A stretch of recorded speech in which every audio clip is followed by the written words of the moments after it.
बच्चों आप लोग याद करो, ग्रैंथोस्टोमेटा में अभी तक हम जो पढ़ रहे थे, हम पढ़ रहे थे पाइसेस।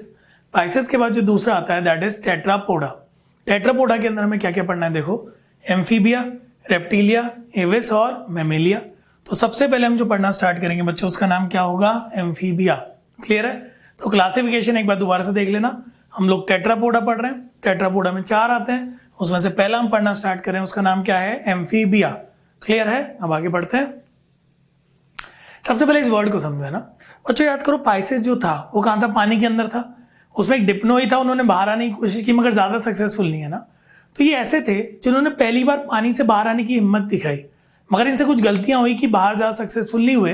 मगर आप सोचो इनकी डुअल लाइफ तो हो गई, एक लाइफ कहाँ हो गई, पानी के अंदर, एक लाइफ कहाँ हो गई, पानी के बाहर। तो डुअल लाइफ की वजह से इनको जो नाम मिला दैट इज एम्फीबिया।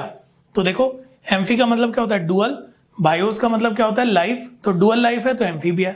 एक और बात, ये बाहर सक्सेसफुल क्यों नहीं हुए, उसका मेन रीजन था इनके एग। जो एग थे वो एकदम सॉफ्ट थे, उनके ऊपर कोई हार्ड कैल्शियम कार्बोनेट की कवरिंग नहीं थी, यानी नॉन क्लेडोइक एग थे। इसकी वजह से क्या होता था, वो ड्राई होकर खराब हो जाते थे ना। दूसरा, इनके खुद के पास कोई स्किन पे प्रोटेक्शन नहीं था, स्किन एकदम मॉइस्ट थी, तो आसानी से ये डैमेज हो जाती थी स्किन, है ना। तो एक बार रीड आउट करते हैं, live in aquatic as well as terrestrial habitat, तो डुअल लाइफ हो गई। They are not found in marine habitat, यानी सी में नहीं मिलते हैं। First chordate animals which came out of water, तो पानी से बाहर आने की हिम्मत दिखाई, मगर they are not able to live on land permanently, क्योंकि एग लेइंग के लिए इनको पानी में जाना ही पड़ता है। They depend on water for their reproduction, their eggs do not have protective covering, बहुत ही इंपॉर्टेंट। तो एग कैसे होंगे बच्चों, नॉन क्लेडोइक। तो इसीलिए देखो कोई भी काम करो पूरी तैयारी के साथ करना चाहिए। तो उन्हें कोशिश तो की मगर बिना तैयारी की इसलिए फेल हो गए ना। तो बच्चों याद रहेगा, नॉन क्लेडोइक एग्स होते हैं इनके, इस पॉइंट को अच्छे से याद रखना है आपको ना। क्लियर है? पूरी स्लाइड में इंपॉर्टेंट क्या है, नाम याद रखो, उसके अलावा नॉन क्लेडोइक याद रखो, सक्सेसफुल नहीं हुए। इन्होंने जो भी गलतियां की, उन गलतियों से पता है किसने सीखा, रेप्टिलिया ने।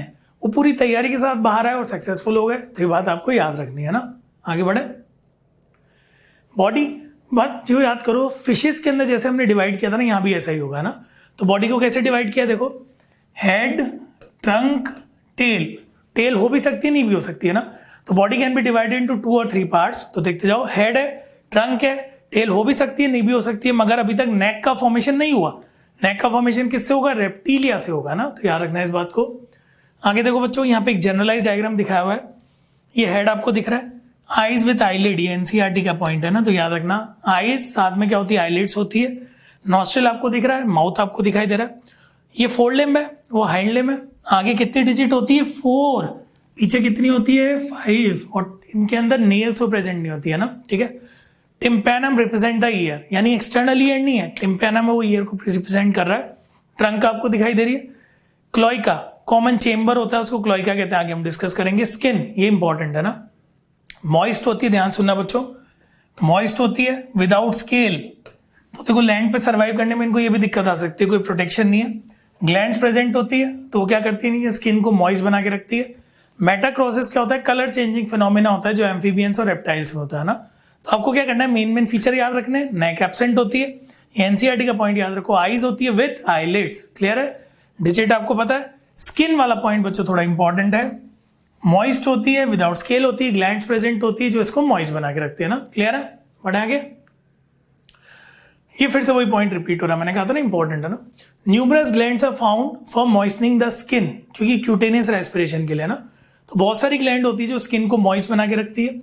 कुछ केसेस में तो क्या होता है ना, poisonous glands are present in skin. ठीक है। अब किसी में एक्टिव फॉर्म में हो सकती है, किसी में नहीं भी हो सकती है। तो याद रखो पॉइजनस ग्लैंड्स भी प्रेजेंट हो सकती है, इसीलिए आपको कोई फ्रॉग, टोड ऐसा दिखाई दे, टच नहीं करना है उसको, है ना। तो याद रखना। एग्जाम्पल कौन है, बूफो।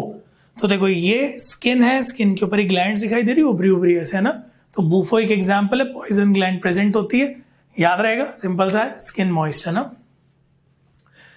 एलिमेंट्री कैनाल की बात चल रही है। Well developed and complete alimentary canal with digestive gland. तो एलिमेंट्री कैनाल ऑब्वियसली कंप्लीट होगी, डाइजेस्टिव ग्लैंड भी होगी। Salivary gland is absent in frog, थोड़ा अलग सा पॉइंट है, तो चाहो तो याद कर सकते हो आप, है ना। अब देखना बच्चों, क्लोइका जो होता है ना, क्लोइका, उसमें कौन कौन ओपन हो रहा है चेक करो। एलिमेंट्री कैनाल यानी डाइजेस्टिव ट्रैक्ट आ गया। सेकंड आ गया यूरिनरी ब्लैडर, यानी कौन आ गया, एक्सक्रीटरी वाला आ गया। और तीसरा आ गया जेनाइटल। तो कोई भी अगर पूछे क्लोइका में किस किस की ओपनिंग हो रही है, तो देखो digestive system, excretory system, reproductive system, बोलो मेरे साथ, डाइजेस्टिव, एक्सक्रीटरी, रिप्रोडक्टिव, तीनों आके जिस कॉमन चेंबर में आते हैं ना, उस चेंबर को क्या नाम दिया, क्लोइका। तो बच्चों क्लोइका याद रहेगा आप सभी को, सिंपल है, क्लोइका वर्ड याद रखिएगा, है ना। क्लोइका फिर एक्सटर्नली ओपन होता है, चेंबर को क्लोइका कहते हैं ना। टीथ, देखो बच्चों टीथ का टाइप यानी समझाया जाएगा, टीथ का टाइप आप डाइजेस्टिव सिस्टम में समझते हो ना। फ्रॉग के अंदर तो एक्रोडोंट होते हैं, याद करो, फिशेज में भी एक्रोडोंट थे ना। कौन कौन से टाइप के हो सकते हैं, प्लूरोडोंट, होमोडोंट या पॉलीफियोडोंट टाइप के हो सकते हैं, इनको याद रखिएगा। यहाँ पे देखो डाइजेस्टिव ट्रैक्ट थोड़ा समझाया हुआ है, ये इसोफेगस है, ये स्टमक है, ये इंटेस्टाइन है, ये क्लोइकल अपर्चर है, ठीक है, ये यूरिनरी ब्लैडर है। तो इधर देखो, यहाँ पे इधर जो दिखाई दे रहा है ये रिप्रोडक्टिव सिस्टम है, ठीक है, इधर से डाइजेस्टिव है, साथ ही साथ इधर से एक्सक्रीटरी है, तीनों एक कॉमन जगह पे आ रहे हैं, उसको हम क्या कहते हैं, क्लोइका। तो क्लोइका में कौन कौन ओपन होता है, इंपॉर्टेंट है, डाइजेस्टिव, एक्सक्रीटरी, रिप्रोडक्टिव, तीनों जिस कॉमन चेंबर में आए उस चेंबर का नाम क्या है, क्लोइका। तो चाहे यहां तक बात समझ में आ गई, अच्छे से याद रखना इसको, है ना। आगे बढ़ते हैं, ये बहुत ही वेरी इंपॉर्टेंट, जितने चाहो स्टार बनाना, इतना इंपॉर्टेंट है ना। रेस्पिरेशन, रेस्पिरेशन जो होता है गिल से हो सकता है, लार्वा अगर कोई पूछे तो गिल से होगा, किस किस से हो सकता है चेक करो ना, गिल से हो सकता है, स्किन से हो सकता है, लंग से हो सकता है, बकोफेरेंजियल कैविटी यानी डायरेक्ट इधर बकोफेरेंजियल कैविटी से भी हो सकता है। तो देखना रेस्पिरेशन कैसे कैसे हो गया बच्चों, गिल्स, स्किन, लंग्स और बकोफेरेंजियल कैविटी, याद रहेगा। मगर किसी ने अगर आपसे पूछ लिया लार्वा, तो याद रखो लार्वा के केस में तो किससे होगा, गिल्स, ये आपको याद रखना है अच्छे से, ना, क्लियर है। तो बच्चों याद रखिएगा, respiration bye gills, skin, lungs and buccopharyngeal cavity, in larva it is gills, clear. यहाँ पे देखो वही समझाया हुआ है, स्किन के through most common respiratory organ, तो याद रखिए मोस्ट कॉमन कौन सा है, स्किन, मॉइस्ट रहती है ना तो इसके थ्रू हो रहा है, लंग्स के थ्रू हो सकता है, लार्वा के केस में देखो किसके थ्रू हो रहा है, गिल्स के थ्रू हो रहा है, और ये बकोफेरेंजियल कैविटी है ना। आप ये सोच सकते हो बकोफेरेंजियल कैविटी के थ्रू लंग्स में जाएगा, डायरेक्ट बकोफेरेंजियल कैविटी से ही पॉसिबल है।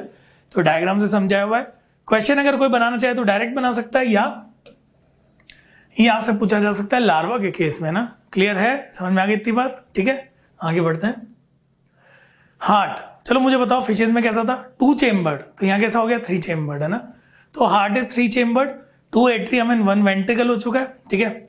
RBC are biconvex, oval and nucleated, नहीं इंपॉर्टेंट है, डायरेक्ट फ्रॉग के बेसिस पे कोई पूछना चाहे तो पूछ ले, एम्फीबिया में इस तरह के क्वेश्चन जनरली कोई पूछता नहीं आपसे, ना। Truncus arteriosus is well developed, renal portal system and hepatic portal system are found, याद करो फिशेज में भी थे ना। तो ये पोर्टल सिस्टम जो भी आप इंडिविजुअल चैप्टर्स में पढ़ते हो, ठीक है, यहाँ पे हार्ट को समझाया हुआ है, इतना डिटेल में हमें नहीं जाना है, तो डायग्राम एक बार आप रीड आउट कर सकते हैं। हमारे लिए जो इंपॉर्टेंट है इसमें, ये फर्स्ट पॉइंट इंपॉर्टेंट है, याद रखो, heart is 3 chambered, 2 atria and 1 ventricle. Amphibia के रेस्पेक्ट में क्वेश्चन आया तो इसी से क्वेश्चन पूछा जाता है, बाकी डिटेल अगर कोई फ्रॉग में पूछ ले तो अलग बात है, ये बेसिक आपको याद रखना है, यहाँ पूरा समझाया हुआ है ना, क्लियर है बच्चों। आगे बढ़ते हैं, ये इंपॉर्टेंट है, स्कल कैसा है, डाइकॉन्डाइलिक है ना। फिशेज में कैसा था, मोनोकॉन्डाइलिक था, तो ऑक्सीपिटल कॉन्डाइलिक कितने हैं, 2। हमारे अंदर भी कैसा होता है, डाइकॉन्डाइलिक, 2 कॉन्डाइल होते हैं। ऑक्सीपिटल कॉन्डाइल यहाँ पे दिखाई दे रहे हैं, ठीक है, कैसे होते हैं वो, 2 होते हैं ना, तो याद रखो। आईज हैव आईलिड्स, एनसीईआरटी का पॉइंट मैंने पहले ही बताया था, इंपॉर्टेंट है। तो आईज पे आईलिड्स प्रेजेंट होती है, सिंपल सी बात है।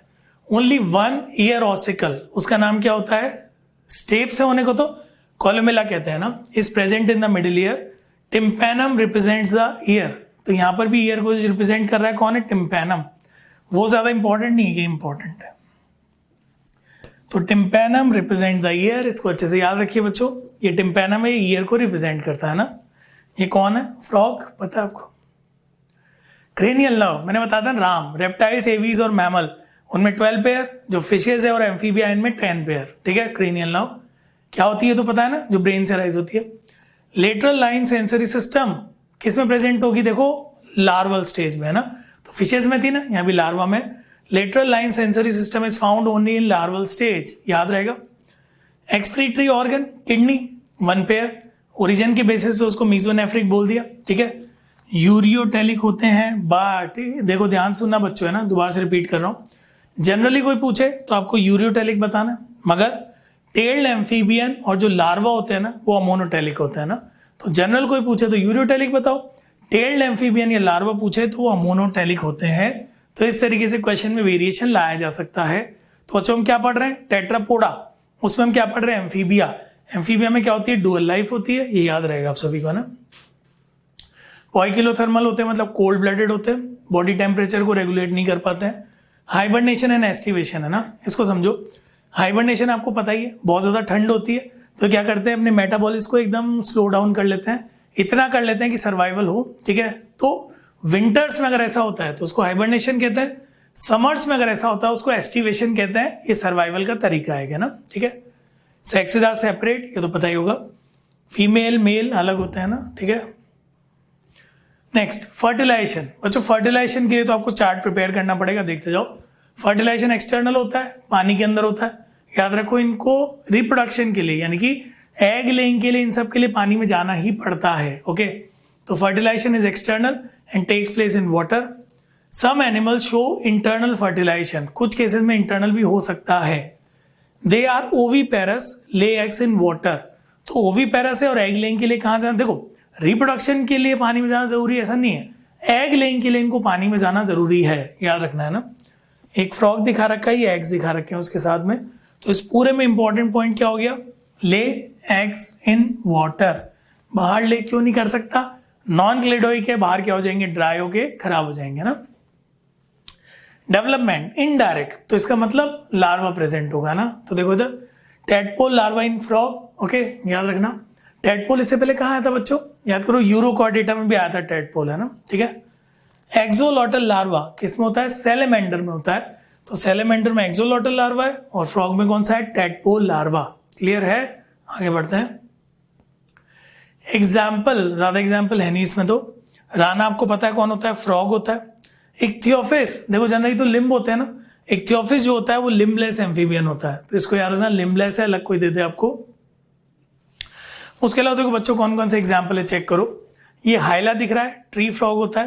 ये डायग्राम अगर एनसीईआरटी में तो अच्छे से याद रखना। और देखो सैलेमेंड्रा है, सैलेमेंडर कहते हैं। बूफो क्या होता है, टोड। तो यहां तक हमने जो पढ़ा, छोटे छोटे यहाँ पे क्लासेस है, हम टेट्रापोडा पढ़ रहे थे, उसमें एम्फीबिया पढ़ा। इसको अच्छे से पढ़ें और हो सके तो जब भी रिवाइज करें इसको रेप्टिलिया से कंपेयर करना है। बच्चों इस स्लाइड से हम जो टॉपिक पढ़ना स्टार्ट करेंगे उस टॉपिक का नाम है रेप्टिलिया। मैं थोड़ा सा आपको याद दिलाता हूँ हम लोग पढ़ रहे क्या है। बच्चों याद करो हमने क्या किया था, ग्नैथोस्टोमेटा, याद है आपको। ग्नैथोस्टोमेटा को दो में डिवाइड किया था, एक का नाम था पाइसेस, एक का नाम था टेट्रापोडा। पाइसेस हम पढ़ चुके हैं, मछलियां पढ़ी थी हमने, ठीक है।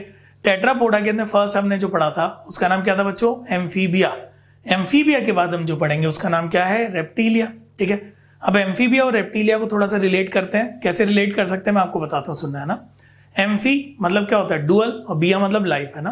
तो एम्फीबिया याद करो, पहले ऐसे ऑर्गेनिज्म थे जिन्होंने पानी से बाहर आने की हिम्मत दिखाई, अगर हम वर्टिब्रेट्स में बात करें तो, मगर वो बिना तैयारी के साथ आए तो सक्सेसफुल नहीं हुए। तो उनसे जो भी गलतियां हुई थी उन गलतियों को सुधार के जो बाहर आए वो कौन थे बच्चों, रेप्टिलिया।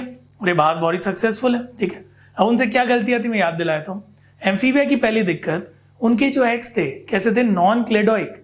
एग्स के ऊपर कोई भी हार्ड कैल्शियम कार्बोनेट की कवरिंग नहीं थी, याद है आप सभी को। तो होता क्या था, एग लेइंग के लिए पानी में जाना पड़ता था।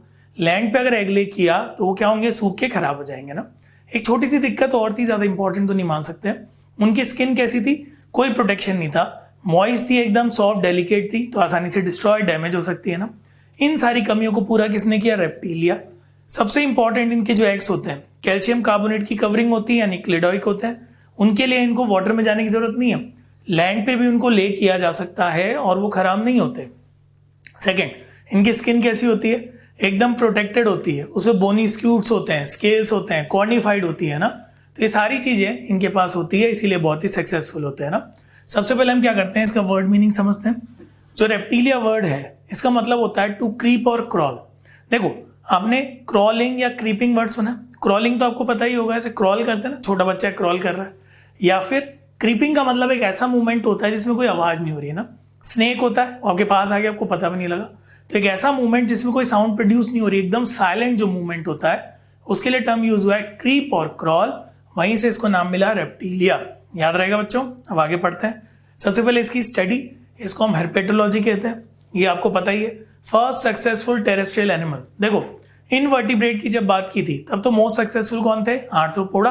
हम यहाँ पे वर्टिब्रेट्स की बात कर रहे हैं, तो याद रखिएगा ये आपको पता ही है, क्रीपिंग और crawling mode of locomotion hence called reptilia.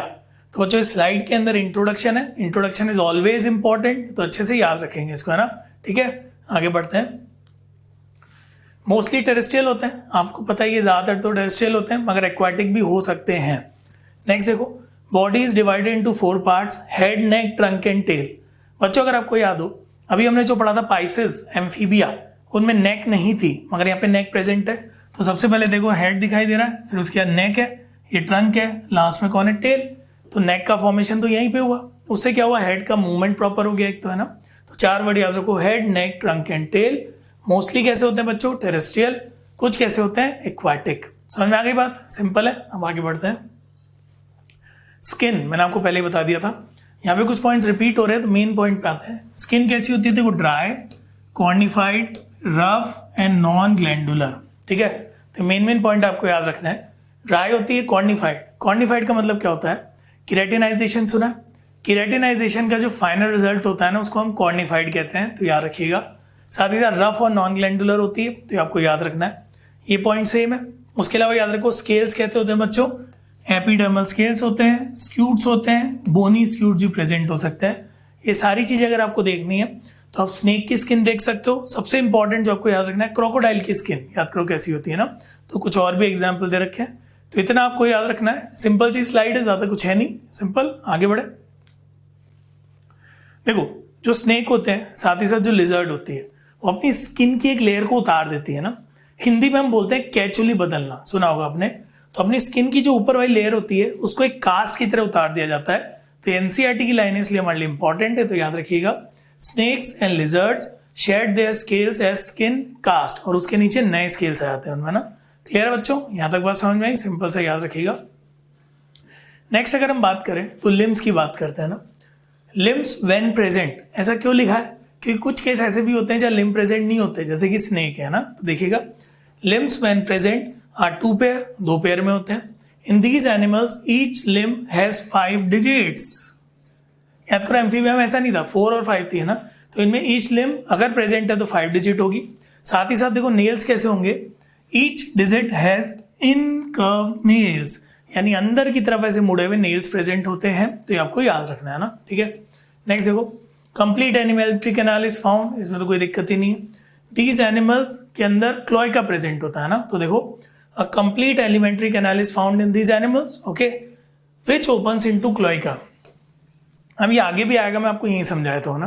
तो बच्चों क्लोइका क्या होता है, कॉमन चेम्बर होता है, उसके अंदर 3 चीजें आके ओपन हो रही है। कौन कौन सी, सुनो, डाइजेस्टिव ट्रैक्ट, एक्सक्रीटरी सिस्टम और रिप्रोडक्टिव सिस्टम, है ना। तो डाइजेस्टिव सिस्टम, एक्सक्रीटरी और रिप्रोडक्टिव, तीनों के लिए जो कॉमन चेम्बर है उसको क्या नाम दिया, क्लोइका। फिर वो एक्सटीरियर में ओपन हो जाता है ना। तो याद रहेगा बच्चों।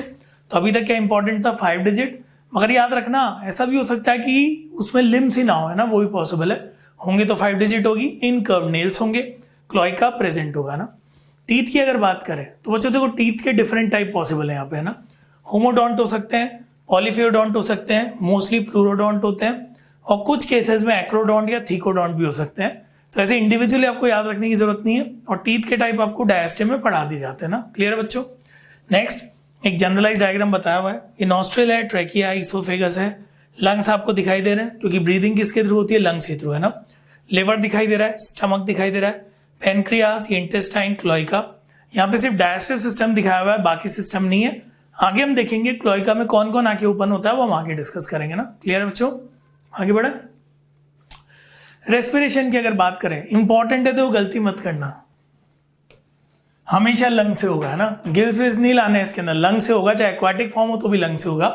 तो respiration in these animals is by lungs through out the life, तो पूरी लाइफ में लंग्स के थ्रू होता है। याद रहेगा बच्चों, इंपॉर्टेंट है, याद रखना। Next, heart is usually 3 chambered. याद करो, इससे पहले हमने जो पढ़ा था वहां भी 3 चेम्बर्ड था, है ना, एम्फीबिया में। तो हार्ट यूजुअली 3 चेम्बर्ड होता है, मगर important, very very important, but 4 chambered in crocodiles. तो क्रोकोडाइल में कुछ एक्सेप्शनल केसेस चलते हैं। जनरल अगर मैंने आपसे क्वेश्चन पूछा रेप्टिलिया, तब तो बच्चों क्या जवाब दोगे, 3 चेम्बर्ड। मगर आपसे अगर क्रोकोडाइल के रेस्पेक्ट में पूछा गया तो यार की आंसर क्या होगा, 4 चेम्बर्ड। ठीक है, तो 4 चेम्बर्ड याद रखना है। कुछ और पॉइंट है, तो मैं आपको एक चीज बताता हूँ, देखो थोड़ा सा अच्छा फील होगा ना। इस पूरी स्लाइड पे हमारे काम की चीजें यहीं तक थी, है ना। यानी कोई क्वेश्चन अगर बन सकता है तो लंग्स में बन सकता है, आपको गिल से कंफ्यूज कर सकते हैं तो याद रखना सिर्फ लंग्स होगा। हार्ट की अगर बात करें तो 3 चेम्बर्ड है, क्रोकोडाइल में 4 चेम्बर्ड है। तो अगर ज्यादा नहीं पढ़ना तो घबराओ मत, इतना आपके लिए सफिशिएंट है। कुछ एक्स्ट्रा पॉइंट यहाँ पे मिलेंगे क्योंकि मॉड्यूल में आपके दिए हुए हैं स्टडी मटेरियल में, तो एक बार इनको रीड कर सकते हैं ना। Both right and left systemic arches are present, ठीक है। Sinus venosus is ill developed and truncus arteriosus is absent. तो अगर आपको याद हो जाए तो बहुत अच्छी बात है। RBC are oval and nucleated. इन पे कोई डायरेक्ट क्वेश्चन पूछे उसके चांस बहुत ही रेयर है। तो इस पूरी स्लाइड में बच्चों जो कॉन्सेंट्रेट करना है, रेस्पिरेशन, लंग्स, गिल्स नहीं लाना है ना। हार्ट कैसा है? 3 चेम्बर्ड। क्रोकोडाइल पूछा है तो कैसा होगा बच्चों? 4 चेम्बर्ड। तो आई होप यहां तक बातें समझ में आ गई, क्लियर है एकदम आपको। अब आगे बढ़ते हैं। देखो बच्चों इस स्लाइड के ऊपर रेप्टिलिया हार्ट और क्रोकोडाइल का हार्ट दिखा रखा है। यहाँ पे देखो जो डिवाइड हो रहा है वो इनकम्प्लीट डिवीजन है या प्रॉपरली डिवाइड हो रहा है ना। तो आप चाहें तो इसको देख सकते हैं एक बार, ठीक है। आगे बढ़ते हैं। देखो किडनी की बात हो रही है। 1 pair of metanephric kidney help in excretion. हमारे लिए मेटानेफ्रिक इंपॉर्टेंट नहीं है, हमारे लिए किडनी इंपॉर्टेंट है ना। तो यार रखना एक्सक्रीशन किसके थ्रू हो रहा है? Kidney.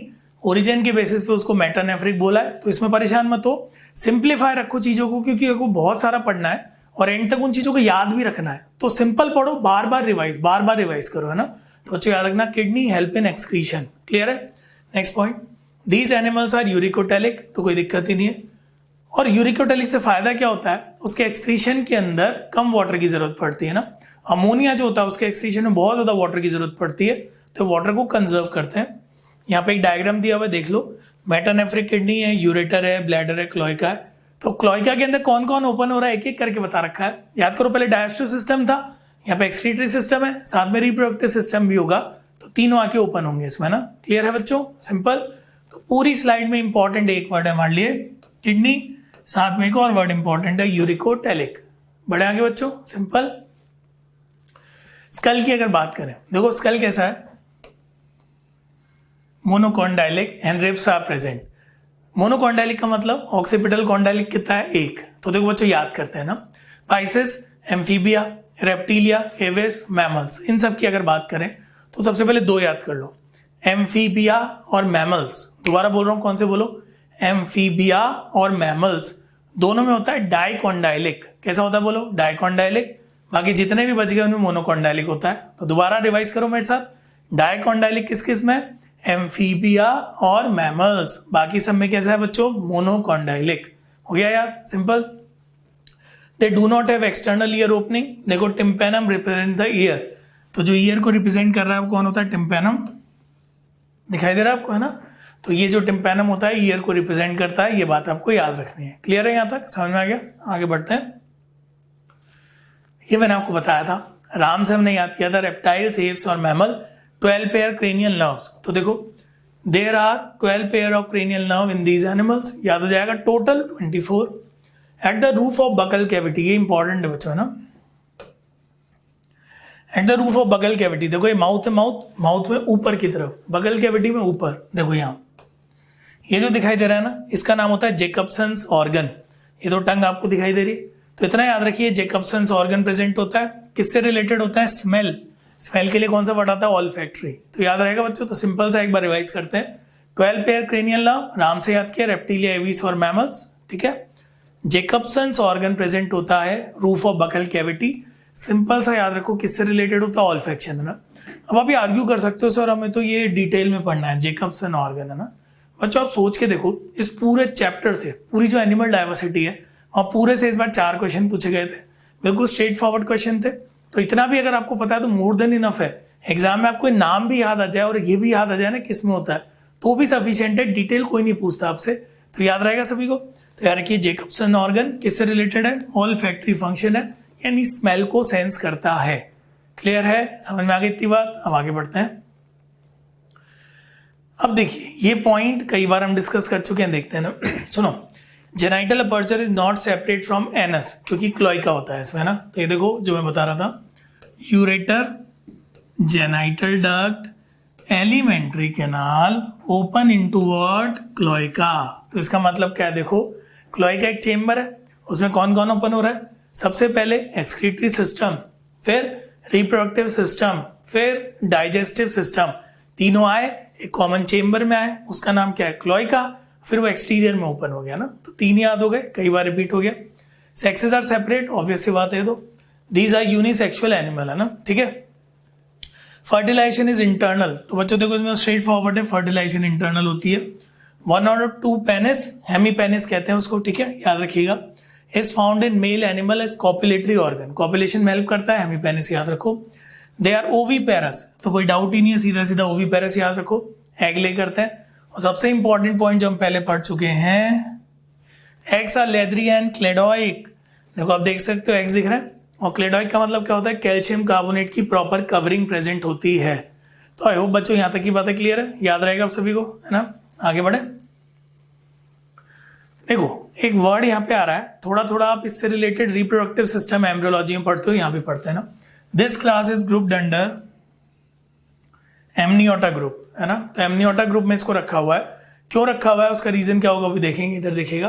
Fishes and amphibians are एनेमनियोट्स, यानी जो फिशेस थे और एम्फीबियन थे वो इस ग्रुप में नहीं आ रहे थे, इस ग्रुप में कौन आएगा, रेप्टिलिया से शुरू कर दो, फिर एवीज आएंगे, फिर मैमल्स आएंगे। इसका मतलब क्या होता है वो सुनना, एमनियोटा ग्रुप वो होता है जिसमें एम्ब्रियोलॉजिकल लेयर्स प्रेजेंट होती है ना, एमनियन, कोरियन, एलेंटॉइड, तो ये तीनों लेयर जिनमें प्रेजेंट होती है ना, उनके लिए वर्ड यूज होता है एमनियोटा ग्रुप।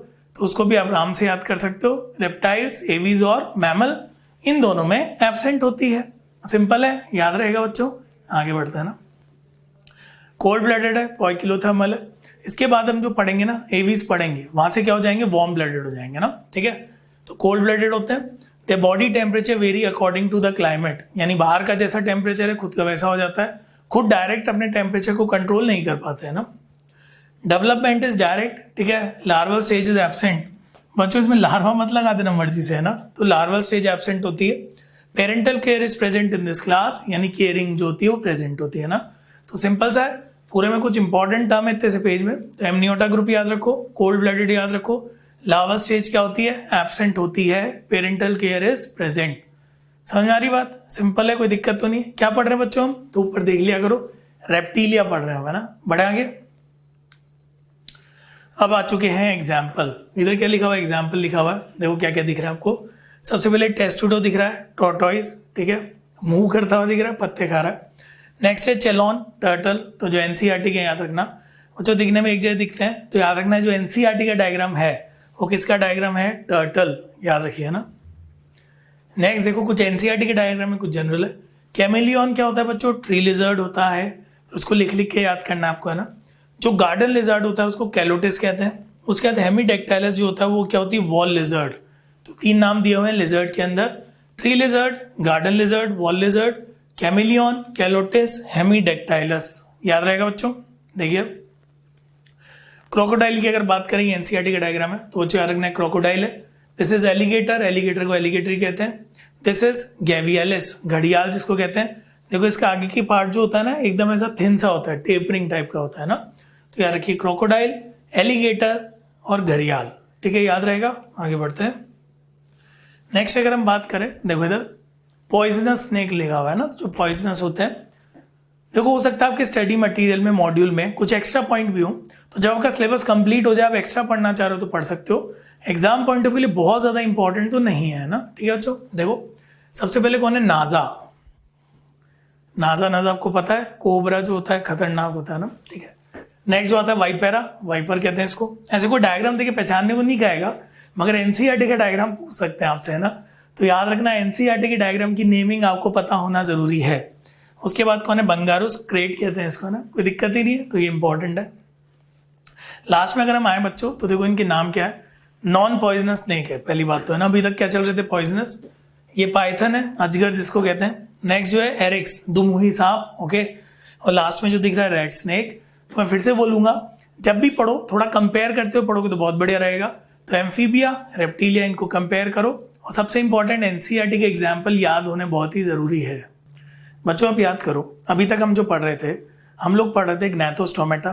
ग्नैथोस्टोमेटा को हमने 2 पार्ट में डिवाइड किया था, पाइसेस और टेट्रापोडा। पाइसेस हम पढ़ चुके हैं, रिवाइज आपको खुद को करना है। जो टेट्रापोडा होता है उसमें हमने क्या पढ़ा था, एम्फीबिया। फिर क्या पढ़ा था, रेप्टिलिया। रेप्टिलिया के बाद कौन आता है, एविस आता है ना। तो एविस बोल दो, एविस बोल दो, एक ही बात है। एक और चीज याद रखना, ऐसा माना जाता है जो रेप्टाइल थे वो मॉडिफाई हुए और किस में कन्वर्ट हो गए, बर्ड्स में ना। तो रेप्टाइल बर्ड्स में कन्वर्ट हुए तो उनके पास उड़ने का फीचर आ गया, तो इसीलिए कभी कभी उनको ग्लोरीफाइड रेप्टाइल्स भी बोल देते हैं बर्ड्स को, है ना। और देखिए इधर स्टडी ऑफ बर्ड्स, ऑर्निथोलॉजी, ठीक है। Bird man of India doctor Salim Ali, ये आप लर्न करना चाहे तो कर सकते हैं। फेदर्ड बाइपेड्स, यानी बाइपेड तो होते हैं, 2 पैर होते हैं इनके, पता ही। फेदर्ड होते हैं क्योंकि फेदर इनका इंपॉर्टेंट कैरेक्टरिस्टिक है। ग्लोरीफाइड रेप्टाइल्स भी कहते हैं, क्यों? क्योंकि जो रेप्टाइल्स है उसमें उड़ने का फीचर आ गया, तो इसलिए ग्लोरीफाइड रेप्टाइल, है ना। तो इसमें ज्यादा कुछ है नहीं, इंट्रोडक्शन में कुछ बेसिक बातें हैं जो आपको याद रखनी है, अच्छे से याद रखिएगा ना। आगे बढ़े बच्चों, जितने भी बर्ड्स होते हैं सारे इसमें इंक्लूड होते हैं। इतना याद रखो, कुछ ऐसे भी बर्ड्स होते हैं जो उड़ नहीं सकते, फ्लाइटलेस बर्ड्स, उनको भी इसी में इंक्लूड किया जाता है, ठीक है। अब देखिए अगला इंपॉर्टेंट पॉइंट सुनना, they are warm blooded, homeothermous होते हैं। याद करो इससे पहले तक क्या चल रहे थे, कोल्ड ब्लडेड चल रहे थे ना, पोइकिलोथर्मस। तो ये वार्म ब्लडेड होते हैं, बॉडी टेम्परेचर को रेगुलेट कर सकते हैं। Next, streamline body. तो स्ट्रीमलाइन वर्ड पहले भी आ चुका है, देखो ये वर्ड बच्चों किस में आया था पहले, फिशेज में आया था ना। स्ट्रीमलाइन का मतलब एक ऐसी शेप होता है जिससे कि रेजिस्टेंस कम से कम हो, है ना। फिशेज को पानी में तैरना है तो अगर स्ट्रीमलाइन बॉडी होगी तो पानी का रेजिस्टेंस कम होगा। इनको हवा में उड़ना है तो एयर का रेजिस्टेंस कम करने के लिए स्ट्रीमलाइन बॉडी होती है। आगे तो आसान है, बॉडी को 4 पार्ट में डिवाइड किया जाता है, हेड, नेक यहाँ भी प्रेजेंट है, ये पूरा ट्रंक, और लास्ट वाला पार्ट कौन है बच्चों, टेल। और देखो नेक कैसी होती है, लॉन्ग एंड फ्लेक्सिबल। आपने देखा कोई बर्ड बैठा हुआ ऐसे से अपने मुंह को मूव करता है ना, तो सिंपल सा है, वार्म ब्लडेड याद रखिएगा। बाकी body is divided into 4 parts, कोई दिक्कत नहीं है। आगे बढ़े बच्चों, अब आती है सबसे इंपॉर्टेंट बात, है ना बच्चों, बर्ड्स का जो कैरेक्टरिस्टिक फीचर है ना एनसीईआरटी के अकॉर्डिंग सबसे इंपॉर्टेंट वो फीचर कौन है, फेदर्स। तो फेदर्स इनका सबसे इंपॉर्टेंट फीचर है, इसको याद रखिएगा ना, ठीक है। देखिए the characteristic feature of Aves यानी birds is the presence of feathers, ठीक है। And most of them can fly except flightless birds. तो फेदर्स तो इंपॉर्टेंट इसमें हो ही गए, साथ ही साथ ज्यादातर उड़ सकते हैं, कुछ नहीं उड़ सकते हैं। कौन नहीं उड़ सकता है, एक एग्जाम्पल याद रखो, ऑस्ट्रिच। तो ऑस्ट्रिच आपको दिखाई दे रहा है ना, तो याद रखना बर्ड है इसका मतलब उड़े, जरूरी नहीं है, फ्लाइटलेस भी हो सकते हैं, जैसे एग्जाम्पल इज ऑस्ट्रिच। तो इंपॉर्टेंट फीचर आपको याद रखना है ना, क्लियर है बच्चों, इसमें ज्यादा कुछ है नहीं। आगे बढ़ते हैं, अब ये इंपॉर्टेंट स्लाइड है ना। देखो कोई अगर आपसे पूछे कि बर्ड के अंदर कोई ऐसा फीचर बताओ जो रेप्टाइल से इसको मिला, तो फीचर पता है क्या है, स्केल। और वो स्केल कहाँ प्रेजेंट होते हैं, हाइंड लिम्ब में, है ना, क्योंकि फोर लिम्ब जो है वो तो मॉडिफाई होकर विंग्स में कन्वर्ट हो गए। तो रेप्टाइल का जो कैरेक्टर है वो स्केल है। स्केल कहाँ प्रेजेंट होते हैं, हाइंड लिम्ब में प्रेजेंट होते हैं, क्लियर है, ये बात याद रखिएगा। तो देखो birds are feathered bipeds, okay, कोई दिक्कत ही नहीं है। Exoskeleton is in the form of soft feathers all over the body. Exception देखिएगा, except hind limbs where scales are present. तो हाइंड लिम्ब जो होते हैं वहां पे फेदर्स की जगह क्या प्रेजेंट होते हैं बच्चों, स्केल्स। तो आई होप यहां तक याद रहेगा आपको, सिंपल है। Feathers are derivative of epidermal scale. तो जो फेदर होते हैं किसके डेरिवेटिव होते हैं, एपिडर्मल स्केल के, याद रखें। तो फिर से क्वेश्चन रिपीट कर रहा हूं, इस बर्ड के अंदर एक ऐसा फीचर बताओ जो रेप्टाइल का है, तो वो कौन सा है, स्केल। कहाँ प्रेजेंट होंगे, हाइंड लिम्ब। तो देखो बच्चों ये हाइंड लिम्ब है, यहाँ प्रेजेंट होंगे।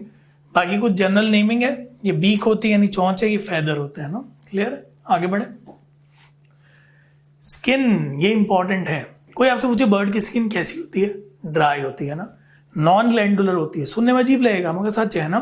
तो बर्ड की स्किन कैसी होती है, ड्राई, साथ ही साथ विदाउट ग्लैंड्स होती है ना, मगर एक्सेप्शंस आर ऑलवेज प्रेजेंट। तो देखो कौन सी ग्लैंड प्रेजेंट होती है, ऑयल ग्लैंड, इसी का नाम होता है प्रीन ग्लैंड। कहाँ होती है, बेस ऑफ टेल, और इसी बेस ऑफ टेल को क्या कहते हैं, यूरोपाइजियम, है ना, समझ लो। तो देखो एक बर्ड है, ये बेस ऑफ टेल पे दिखाई दे रहा है, उसको एनलार्ज कर दिया और एनलार्ज कर दिया, तो ये जो दिखाई दे रहा है ना बच्चों, इसको कहते हैं प्रीन ग्लैंड। तो जनरलाइज क्वेश्चन आएगा तो ड्राई, नॉन ग्लैंडुलर, स्पेसिफाई करना है तो प्रीन ग्लैंड।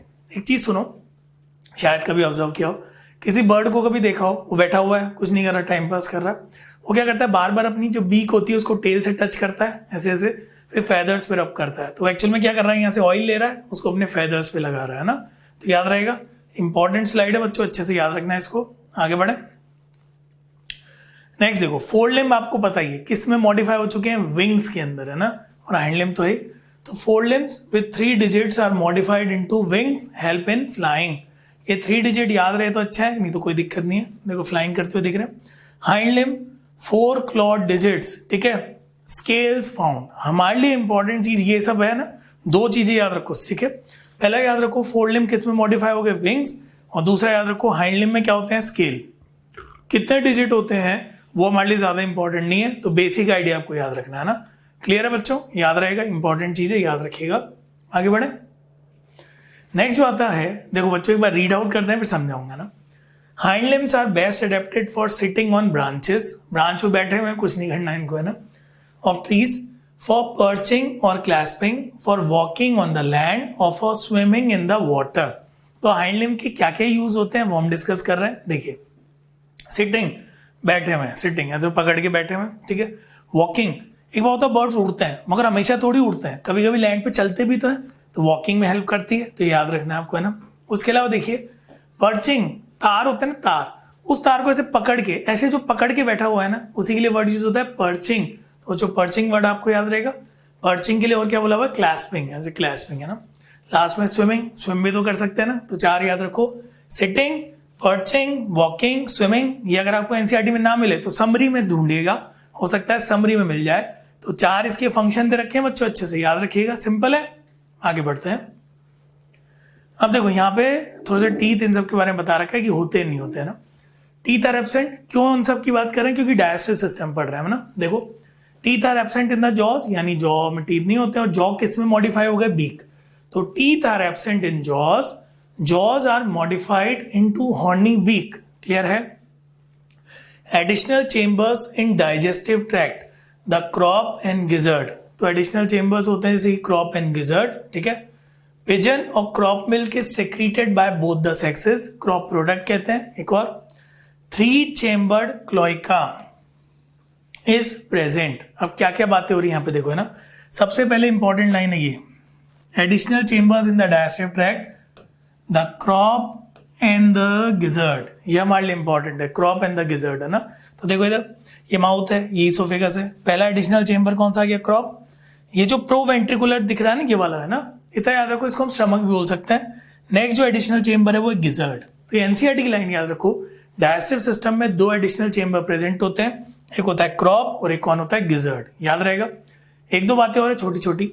देखो कुछ बर्ड्स क्या होते हैं, उनका जो गिजार्ड होता है ना वो क्या करते हैं, छोटे छोटे स्टोन, पत्थर खा लेते हैं जो गिजार्ड में होते हैं। तो गिजार्ड में जब मूवमेंट होगा तो पत्थर भी मूव करेंगे, तो ये पत्थर क्या करते हैं, खाने को क्रश करने में हेल्प करते हैं, क्रशिंग होती है इससे है ना, क्लियर। एक और कुछ बर्ड्स क्या करते हैं, जब फूड खाया, क्रॉप तक आया, इस क्रॉप प्रोडक्ट को बाहर निकाल देते हैं, तो इसी का नाम होता है पिजन मिल्क। और जो बच्चे होते हैं ना इनको उनको खिलाया जाता है, तो याद रखिएगा पिजन और crop milk is secreted by both sexes, crop product, और एडिशनल चेंबर याद रखो क्रॉप एंड गिजर्ड। तो आयो बच्चों यहां तक समझ में आ गया, क्लियर है। 3 चेंबर क्लोइका इज प्रेजेंट, ये तो आपको पता है। क्लोइका में कौन कौन ओपन होता है मैं याद दिलाता हूं, पहले भी हम पढ़ चुके हैं, सुनना। Digestive system, excretory system, reproductive system, तीनों आके जिस चेंबर में ओपन हुए उसका नाम क्या है, क्लोइका, और ये फिर एक्सटीरियर में ओपन होता है, ठीक है। तो आगे पढ़ेंगे हम, याद रहेगा। तो इस स्लाइड में इंपॉर्टेंट क्या है ये याद रखिए, टीथ एब्सेंट होते हैं, मेन चीज आपको बता दी। एडिशनल चेंबर याद रखना है, एनसीईआरटी में दिया है, क्रॉप एंड गिजर्ड, ठीक है। अब बच्चों आगे बढ़ते हैं। नेक्स्ट जो आता है रेस्पिरेटरी सिस्टम, इसकी बात हो रही है ना, देखिएगा। Spongy lungs are present for respiration, ठीक है, कोई दिक्कत ही नहीं है, यानी लंग्स की मदद से रेस्पिरेशन हो रहा है। Air sacs are also found, ये इंपॉर्टेंट फीचर है, एयर सैक प्रेजेंट होते हैं। इधर देखिएगा लंग्स तो आपको दिख रहे हैं ये पिंक वाले, साथ में जो दिख रहे हैं एयर सैक होते हैं ना, किसमें हेल्प करते हैं, रेस्पिरेशन में सप्लीमेंट करते हैं। देखो एक चीज सुनना है ना, कभी भी एयर सैक से डायरेक्ट गैसियस एक्सचेंज नहीं होगा, यहाँ पे एयर स्टोर है और वो लंग्स में जाती है, बस इतना ही है ना। तो देखते हैं एक बार, air sacs are also found, air sac connected to the lungs supplement respiration, तो रेस्पिरेशन में सप्लीमेंट करते हैं ना, सिंपल है। Next point, sound producing organ at the junction of trachea, ध्यान से सुनना। तो साउंड प्रोड्यूसिंग ऑर्गन प्रेजेंट होता है जंक्शन ऑफ ट्रैकिया पे, ठीक है। और इसका नाम क्या होता है वो देखिएगा। तो बच्चों इधर देखो सभी, जो ट्रैकिया है साथ में जो ब्रोंका है, उनके जंक्शन पे जो प्रेजेंट होता है उसका नाम होता है सायरिंग्स। क्या नाम है, सायरिंग्स। तो कोई भी अगर आपसे पूछे कि साउंड प्रोड्यूसिंग ऑर्गन कौन सा है, तो याद रखना वो सायरिंग्स होता है। कहां प्रेजेंट होता है, पढ़ो, sound producing organ at the junction of trachea and bronchi. तो ट्रैकिया एंड ब्रोंकाई के जंक्शन पे प्रेजेंट होता है, साउंड प्रोड्यूसिंग होता है, उसको हम क्या कहते हैं, सायरिंग्स कहते हैं। तो अच्छा आई होप यहां तक की बात समझ में आ गई, सिंपल है, साउंड प्रोड्यूसिंग ऑर्गन। तो देखो कुछ डायग्राम देखते हैं ना, सायरिंग्स आपको दिख रहा है, ट्रैकिया ब्रोंकाई के जंक्शन पे ये लंग्स है, इसमें जो प्रेजेंट होते हैं वो एयर सैक होता है ना। एक और बात, एंटीरियर पोस्टीरियर एयर सैक, इसमें आपको ज्यादा दिमाग नहीं लगाना है, तो सिंपल सा याद रखिए, हमारे जो लंग्स होते हैं वहां पे ऐसे एडिशनल एयर सैक नहीं होते, इनमें होते हैं। किसमें हेल्प करते हैं? रेस्पिरेशन में हेल्प करते हैं, मगर एयर सैक से कभी भी डायरेक्ट एयर जो आती है एयर सैक के अंदर, कभी भी ब्लड के अंदर डायरेक्ट ऐसे उसका एक्सचेंज नहीं होगा। क्लियर है? अब एक चीज और है वो देख लो, यहां पे अगर आप देखोगे तो देखो क्या होने वाला है, ध्यान से देखिए इस डायग्राम को। देखो ये जो एयर है वो एयर सैक में आई और जब इन्होंने एक्सहेल किया वो लंग्स में चली गई है ना, तो रेस्पिरेशन में हेल्प कर रही है, मगर गैसियस एक्सचेंज में इनका कोई रोल नहीं है। तो इस स्लाइड में इंपॉर्टेंट क्या है? लंग्स आपको पता है, कोई दिक्कत नहीं है, एयर सैक वर्ड याद रखिए। सायरिंग्स इंपॉर्टेंट है, साउंड प्रोड्यूसिंग ऑर्गन होता है, कहाँ होता है? Junction of trachea and bronchi. Clear है बच्चों? आगे बढ़े। हार्ट, बच्चों हार्ट 4 चेम्बर, देखो क्रोकोडाइल जो था उसमें 4 चेम्बर हुआ था, मगर रेप्टाइल में वैसे तो 3 चेम्बर था ना। तो heart is completely 4 chamber, only right aortic arch is present. देखो मैं फिर से वही बात बोलूंगा, हमारे लिए जो इंपॉर्टेंट है वो इंपॉर्टेंट है ये 4 चेम्बर, बाकी राइट अओर्टिक आर्च और ये सब ज्यादा कोई पूछता नहीं है। 4 चेम्बर्ड हार्ट आपको याद रखना है। क्लियर है बच्चों? और देखो hepatic portal system is well developed, तो इस पूरे पेज में हमारे काम की जो चीज है वो ये है, ये पॉइंट आपको याद रखना है। बाकी अगर आपको एक्स्ट्रा टाइम मिले तो आप रीड आउट कर सकते हैं समझाने के लिए। 4 चेम्बर्ड हार्ट इंपॉर्टेंट है ना। क्लियर है? और देखो ये इसका हार्ट समझा रखा है, ये मूवमेंट समझा रखा है, तो हम इस पर ज्यादा ध्यान नहीं देंगे, हम 4 चेम्बर्ड हार्ट याद रखेंगे। क्वेश्चन आया तो इससे ज्यादा कोई पूछेगा नहीं, है ना। क्लियर है बच्चों? आगे बढ़ते हैं।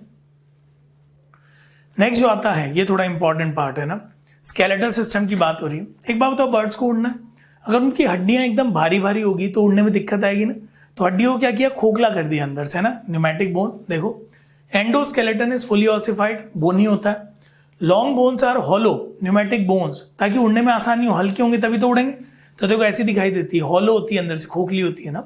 दे make the body light in weight and help in flying. तो बच्चों ये बहुत ही इंपॉर्टेंट टर्म है, याद रखिएगा। न्यूमेटिक बोन्स होती है ना, इतनी स्ट्रांग होती है कि ऐसे नहीं टूट जाएगी, मगर याद रखिए हॉलो होती है तो उससे हल्की रहती है, उड़ने में आसानी होती है। क्लियर है? याद रहेगा आपको। उसके अलावा जो पॉइंट है ना, हम अगले पेज पे इसको समझेंगे, यहाँ पे लिखा हुआ है तो देखिए एक बार सुनना। Sternum is large swollen basal part of sternum is called keel. तो सुनिएगा, स्टर्नम लार्ज होता है, ठीक है, उस स्टर्नम का जो स्वलन बेसल पार्ट होता है उसको हम क्या बोलते हैं? कील। ठीक है, याद रहेगा। और सुनो, this keel offers a joint plane for connecting flight muscles in flying birds. यानी कि दोबारा से बोलते हैं, स्टर्नम जो होता है ना, ठीक है, उसका एक पार्ट बहुत ही स्वलन होता है, बेस वाला पार्ट स्वलन है, उस फूले हुए पार्ट को हमने क्या नाम दिया? कील नाम दिया। ठीक है, और इतना याद रखो, फ्लाइट मसल जो होती है यहाँ पे आके अटैच होती है, तो जो फ्लाइट वाले वर्ड है उनके तो बहुत ही इंपॉर्टेंट है। तो ये जो वर्ड होता है कील, अभी आपको समझाया जाएगा, बस याद रखना। Swollen basal part of sternum को हम कील कहते हैं। फ्लाइट मसल वहां पे आके जुड़ती है, स्टर्नम पता है, उसे फूल गया, फ्लाइट मसल आके जुड़ गए उसमें ना। क्लियर? और देखो पूरे पेज में इंपॉर्टेंट क्या है, रिवाइज आपको करना है। न्यूमेटिक बोन्स याद रखिए, अगर आपको लग रहा है इतना नहीं पढ़ सकते तो कम से कम ये तो याद रखना, ये इंपॉर्टेंट है ना। क्लियर? तो वो डायग्राम देखिए बच्चों, ये बर्ड का डायग्राम है, ये देखो ये स्वलन पार्ट आपको दिखाई दे रहा है, इस पार्ट का नाम क्या है? कील, अभी पढ़ा था। और फिर फ्लाइट मसल आके अटैच हो जाती है ना, तो याद रखेंगे इसको। देखते जाओ, some vertebrae of the posterior body portion join together to form synsacrum. तो यहाँ पीछे की जो वर्टिब्री आपस में फ्यूज हो गई, ठीक है, तो याद रखना इसको हमने क्या नाम दिया बच्चों? सिनसेक्रम इसको नाम दिया। ओके, नेक्स्ट देखो, लास्ट 4 और 5 caudal vertebrae fuse to form pygostyle. तो लास्ट की जो होती है ना, लास्ट, ये आपस में फ्यूज हो जाती है ना, और इसको पाइगोस्टाइल कहते हैं। ये किस में हेल्प करता है? जो टेल वैगिंग होती है ना, टेल वैगिंग, उससे रिलेटेड होता है, टेल के मूवमेंट से। तो अभी तक हमने कौन कौन से वर्ड पढ़ लिए? कील पढ़ा, कील फ्लाइट मसल आगे जुड़ती है। उसके अलावा हमने सिनसेक्रम पढ़ा, बस नाम याद रखिए। नेक्स्ट आता है ये लास्ट में पाइगोस्टाइल। एक अच्छी बात बताऊं, आपको लग रहा है सर इतना तो हमें याद ही नहीं होता, हमें कितना पढ़ना है? तो एनसीईआरटी में इतना ज्यादा नहीं दे रखा है, कम से कम न्यूमेटिक बोन तो याद रख सकते हो, याद रखिएगा उसको, है ना। ठीक है, नेक्स्ट 2 बोन्स, क्लेविकल एंड इंटरक्लेविकल। बच्चों देखो हमारे अंदर क्लेविकल होती है, क्लेविकल ऐसे समझो, इस क्लेविकल को ऐसे बाहर निकाला और ऐसे आपस में जोड़ दिया ना, तो क्लेविकल को निकाला ऐसे जोड़ दिया तो वी शेप की बोन बन गई ना। तो होता क्या है, इस जगह पे जो क्लेविकल और इंटरक्लेविकल है आपस में ऐसे वी शेप की बोन ऐसे जुड़ी रहती है ना। ठीक है, तो ऐसे इस तरीके से वी शेप की बोन जुड़ गई, उसकी बात हो रही है, तो रीड आउट करो। 2 bones, clavicle and interclavicle fuse to form a V-shaped bone called furcula or wishbone और मैरी थॉट बोन, तो हमारे लिए जो इंपॉर्टेंट है दैट इज फर्क्यूला। अभी क्या करती है, देखो बच्चों ऐसे वी शेप की बोन है तो एक स्प्रिंग की तरह काम करती है, तो स्प्रिंग एक्शन लाती है ना, ठीक है। तो देखिए which act as a spring between two pectoral girdle, तो ये पेक्टोरल गर्डल होते हैं, इनको जोड़ दिया तो ये स्प्रिंग की तरह बिहेव करेगी, है ना। तो याद रखना है सिंपल सा। तो इतने सारे नाम हमने पढ़े, एक बार रिवाइज करें जल्दी से। कील आपको याद है, कील क्या होता है, स्टर्नम का स्वोलन पार्ट है, फ्लाइट मसल आगे जुड़ती है, ये आपस में फ्यूज हो गई सिंसेक्रम, ये लास्ट वाली हो गई तो फाइगोस्टाइल, टेल वैगिंग में हेल्प करती है। उसके अलावा वी शेप की क्या होती है, जैसे फर्कुला होती है, उसको याद रखना। न्यूमैटिक बोन सबसे इंपॉर्टेंट है, तो इन सब के अंदर सबसे इंपॉर्टेंट कौन है बच्चों, न्यूमैटिक बोन। बाकी आप एक बार रीड कर लीजिएगा ना। स्कल, चलो ये बताओ, मैंने कुछ बताया था मोनोकॉन्डाइलिक स्कल, इनमें मोनोकॉन्डाइलिक होती है ना, तो मैंने एक चीज बताई थी आपको लास्ट टाइम, याद रखिए जो डाइकॉन्डाइलिक होती है ना वो एम्फीबिया और मैमल्स में होती है। बोलो मेरे साथ, किसमें, एम्फीबिया और मैमल, बाकी सब में कैसी है, मोनोकॉन्डाइलिक। क्लियर है, तो ये सारी बातें आपको याद रहेगी। स्केलेटल सिस्टम, आगे बढ़ सकते हैं। नेक्स्ट जो आता है बच्चों, देखो इधर एक्सक्रीटरी सिस्टम है ना, सुनिएगा ध्यान से। किडनीज आर मेटानेफ्रिक टाइप, ऐसे ओरिजिन की बेस पे परेशान मत हो। यूरेटस ओपन इनटू क्लोइका, तो भी हम डिस्कस करेंगे। Birds do not have a urinary bladder, okay, तो याद कर लीजिएगा। Excretory waste is semi solid uric acid, तो याद रखिए यूरिक एसिड होता है, इसीलिए इनको यूरिकोटैलिक कहते हैं ना, ठीक है। अब फिर से वही बात देखो इधर, ये क्या है, क्लोइका, क्लोइका दिख रहा है आपको। तो फिर से रिपीट करता हूं, कौन कौन आ रहा है, डाइजेस्टिव सिस्टम, बोलो मेरे साथ। नेक्स्ट कौन है, एक्सक्रीटरी सिस्टम, रिप्रोडक्टिव सिस्टम, है ना। तो देखना बच्चों, ये टेस्टिस है तो ये कौन हो गया, रिप्रोडक्टिव सिस्टम, ये किडनी है तो एक्सक्रीटरी सिस्टम, और डाइजेस्टिव तो था, जिस कॉमन चेम्बर में आते हैं उसको क्या कहते हैं, क्लोइका। तो याद रखिएगा डाइजेस्टिव है, एक्सक्रीटरी, रिप्रोडक्टिव, है ना। क्लियर है, तो इस पूरी स्लाइड में कुछ इंपॉर्टेंट चीजें, किडनी याद रखिएगा, एक्सक्रीटरी मैटर यूरिक एसिड है, उसके अलावा क्लोइका आपको समझाया गया है। और एक और बात है, बर्ड्स में यूरिनरी ब्लैडर नहीं होता है। क्लियर है, अच्छे समझ में आ रहा है बच्चों को। तो जब भी कोई टॉपिक पढ़ो ना, ऐसे नहीं पढ़ के रख दिया, उसी दिन जब भी टाइम मिले उसको रिवाइज करो। एनसीईआरटी के एग्जाम्पल आपको लिख लिख के याद करने हैं, ठीक है। अब देखिए इधर नेक्स्ट, थोड़ा सा नर्वस सिस्टम के बारे में बता रखा है, देखिएगा। Brain is large, smooth and highly developed, तो देखो जैसे जैसे एडवांसमेंट हो रहा है, डेवलपमेंट होता जा रहा है, ठीक है। Cerebellum is well developed for aerial mode of life, तो सेरेबेलम याद करो बॉडी बैलेंस कोऑर्डिनेशन करवाता है, तो इनको उड़ना है तो कोऑर्डिनेशन की जरूरत है, तो वेल डेवलप होता है। क्रेनियल नर्व अब तक तो याद हो जाना चाहिए, राम से याद किया था। रेप्टाइल्स, एवीज, मैमल कितनी होती है, 12 पेयर, तो 12 पेयर याद रखिए। Olfactory organs are less developed, जो ऑल फैक्ट्री ऑर्गन होते हैं वो थोड़े लेस डेवलप होते हैं। तो मेन फीचर ब्रेन डेवलप है, क्रेनियल नर्व 12 पेयर है, olfactory organs are less developed. Clear है बच्चों, सिंपल। आईज, अब देखो एनसीईआरटी में से अलग से आईज नहीं बता रखा, इतने में तो पूरा एवीज खत्म हो जाता है ना, ठीक है। हम थोड़ा सा डिस्कस करेंगे। ये आई को हम अंदर से देख रहे हैं, ठीक है, तो इसको पढ़ने से पहले सीधे लास्ट पॉइंट पे आओ। निक्टिएटिंग मेम्ब्रेन इज प्रेजेंट, निक्टिएटिंग मेम्ब्रेन सुना, थर्ड आईलिड जिसको कहते हैं ना, तो एक निक्टिएटिंग मेम्ब्रेन होती है जो आईज को कवर करती है, वो प्रेजेंट होती है। अब देखिए इधर, ये आपकी आईज है बच्चों, यहाँ पर ये जो लेयर होती है सबसे अंदर, ये कौन होती है, रेटिना। यहाँ सेंटर में क्या होता है, फोविया, सबसे जो क्लियर विजन होता है ना। हमारे अंदर दिक्कत क्या होती है, फोविया के ऊपर ब्लड वेसल, ब्लड सप्लाई होती है, तो क्या करते हैं, विजन को कम करती है ना। तो इनमें क्या किया, यहाँ की जो भी ब्लड वेसल थी उनको उठाया, उठा के उनको यहाँ लगा दिया ना। तो यहाँ की ब्लड वेसल हटाई, हटा के उनको यहाँ लगा दिया। फायदा क्या होगा, जब लाइट जाएगी तो रास्ते में कोई ब्लड वेसल नहीं है, तो विजन क्या हो जाएगा, क्लियर हो जाएगा ना। तो बर्ड्स के अंदर जो एकदम क्लियर विजन होता है उसमें जो हेल्प करता है पैक्टेन होता है। सिंपल सा कॉन्सेप्ट याद रखिए। In eyes comb like structure pecten is present which provides nutrition to the eyeball, क्योंकि ब्लड है तो न्यूट्रिशन प्रोवाइड करेगा। Pecten is found in all the birds except kiwis, तो ये आप याद कर लीजिए। Helps in acute vision and telescopic vision, तो ये क्या करता है, क्लैरिटी को बढ़ा रहा है। तो acute vision and telescopic vision में, टेलीस्कोपिक क्या होता है, दूर से भी क्लियर दिखाई देता है ना। मोनोक्यूलर विजन होता है। तो मेन टर्मिनोलॉजी कोई पूछना नहीं है आपसे डिटेल में, ज्यादा से तो कोई ये पूछ सकता है पैक्टेन किस में होता है, तो बर्ड्स में होता है, आइज में, तो इतना भी याद है तो सफिशिएंट है। और ये आपको पता है निक्टिएटिंग मेम्ब्रेन इज प्रेजेंट। क्लियर है बच्चों। नेक्स्ट हम आगे पढ़ते हैं ईयर। ओके, अभी तक याद करो टिम्पैनम रिप्रेजेंट द ईयर, अभी तक ऐसा आ रहा था, यहाँ पे क्या हुआ, external ear are present but pinna are absent, pinna होते हैं ना, पिना वो एब्सेंट होते हैं। कॉलुमेला बोन, स्टेप्स होती है ना, स्टेपीज बोल दो, स्टेप्स बोल दो। वन ऑसिकल इज फाउंड, यानी एक ईयर ऑसिकल होता है। हमारे अंदर कितने होते हैं, 3, मैलियस, इंकस, स्टेप्स, इनमें कितना होता है, 1, तो याद रखिएगा। Columella bone stapes, one ossicle is found in middle ear, तो एक ईयर ऑसिकल होता है ना। तो ये कॉकलिया दिख रहा है आपको, ये कोलुमेला दिख रहा है। डायग्राम कोई नहीं पूछता तो 3 पॉइंट यहाँ दे रखे हैं, एक तो डायग्राम है 1 पॉइंट, एक दूसरा तीसरा। तो इतना सा याद रखिए, एक्सटर्नल ईयर का फॉर्मेशन हो चुका है मगर पिना का अभी तक फॉर्मेशन नहीं हुआ। उसके अलावा कोलुमेला बोन स्टेपीज, क्लियर। बढ़े आगे। रिप्रोडक्शन की बात करें तो बर्ड्स यूनिसेक्सुअल होते हैं, सेक्सुअल डायमॉर्फिज्म होता है, मेल फीमेल अलग दिखाई देते हैं। मोर आप सभी को पता है, male female. Birds are monodelphic, देखो कुछ अजीब पॉइंट है। Monodelphic that is only left ovary and left oviduct is functional, सिर्फ लेफ्ट वाले फंक्शनल है, राइट वाले फंक्शनल नहीं है। तो आप यही बोल सकते हो उड़ने में आसानी होगी क्योंकि फंक्शनल नहीं है, लेस डेवलप होंगे तो हल्के होंगे, तो ये भी याद रख सकते हैं। ये समझा रखा है, ओवरी ओवा ये सब समझा रखा है ना, तो देख सकते हैं इसको आप। इसको लेके परेशान नहीं हो ना, लेके बैठ गए हमें तो याद करना है, नहीं। ये पॉइंट एक बार रीड करो, डायग्राम देखो समझाने के लिए ना। ये देखो reproductive system of female bird है, बहुत ज़्यादा इंपॉर्टेंट नहीं है हमारे लिए, कोर्स में भी नहीं है, जनरल बस ये पॉइंट याद रखना है। Only left ovary and left oviduct is functional in females, clear है बच्चों। बढ़े आगे। फर्टिलाइजेशन इंटरनल होता है, कोई इसमें नई बात नहीं है। They are egg laying that is oviparous, तो ये 100% ओवीपेरस होते हैं, एग लेइंग करते हैं ना।